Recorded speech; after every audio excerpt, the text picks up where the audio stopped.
بسم اللہ الرحمن الرحیم۔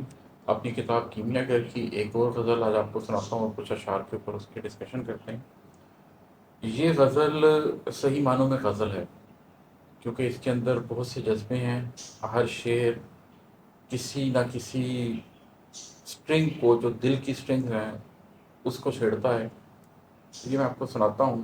یہ ہے کہ غم بڑھتا ہے تو راتیں ماتم کرتی ہیں، غم بڑھتا ہے تو راتیں ماتم کرتی ہیں، دل کو بوجھل اور آنکھوں کو نم کرتی ہیں۔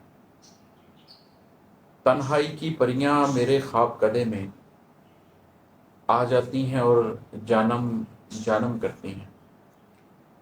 یہ کیفیت میں نے سالوں گزاری ہے، اور میں شیور ہوں کہ آپ میں سے بہت سے لوگوں نے بھی اس کیفیت کو گزارا ہوگا کہ جب آپ کے اندر غم بڑھتا ہے تو ایسا نہیں ہوتا کہ آپ دن رات لوگوں کو بتاتے پھریں کہ آپ کے اندر کیا غم ہے۔ آپ کی راتیں ماتم کرتی ہیں، آپ دن کو ہنستے بھی ہیں، آپ دن کو مسکراتے بھی ہیں، لوگوں کے فون کال بھی سنتے ہیں، شاپنگ کرنے بھی جاتے ہیں، گھر داری بھی ہوتی ہے، سب کچھ چل رہا ہوتا ہے۔ لیکن جو آپ کی راتیں ہیں جس میں آپ تنہا ہوتے ہیں اور جس میں آپ اپنی ذات سے بات کر رہے ہوتے ہیں، وہ ماتم کرنے لگ جاتی ہیں۔ آپ کا دل بوجھل ہونا لگ جاتا ہے اور آپ کی آنکھیں نم ہونا شروع ہو جاتی ہیں۔ تو رات میں آپ اپنی ذات کے اوپر چڑھے ہوئے اس خول کو اتار دیتے ہیں، رات میں آپ اپنے دل کے اس بوجھ کو محسوس کرتے ہیں اور آپ کی آنکھوں کے اندر وہ نمی محسوس ہوتی ہے۔ اور پھر تنہائی کی پریاں میرے خواب کدے میں آ جاتی ہیں اور جانم جانم کہتی ہیں، جانم جانم کرتی ہیں،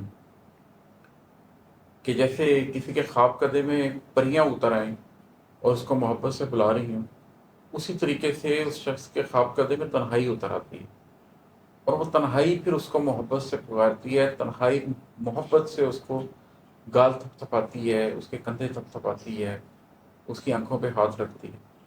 تو ایک وقت ہوتا ہے جس میں انسان ہوتا ہے، اس کی ذات ہوتی ہے، اس کی تنہائی ہوتی ہے، اور وہ تنہائی ہی اس کے زخموں پہ پھاہا رکھ رہی ہوتی ہے، وہ تنہائی ہی اس کو یہ موقع فراہم کر رہی ہوتی ہے کہ وہ اپنے آنسو نکال سکے، وہ تنہائی ہی یہ موقع فراہم کر رہی ہوتی ہے کہ وہ اپنے دل کے بوجھ کو شعوری طور پر محسوس کر سکے۔ تو رات کے اندر ایک خاص بات ہوتی ہے، رات انسان کو اس کی ذات جینے کا موقع دیتی ہے کہ وہ اپنے کرب کو، اپنے دکھ کو محسوس بھی کر سکتا ہے اور جی بھی سکتا ہے۔ چاند نکل آتا ہے، تارے چھپ جاتے ہیں، غم کے دیپ کی لو خوشیاں مدھم کرتی ہیں۔ پھر ایک وقت آتا ہے کہ انسان جیسے عادی ہو گیا ہو کہ اس کی رات میں جیسے ستارے لازمی نکلتے ہیں، اسی طرح اس کی رات میں اس کی زندگی کے غموں کے ستارے اس کو چمکتے ہوئے نظر آتے ہیں۔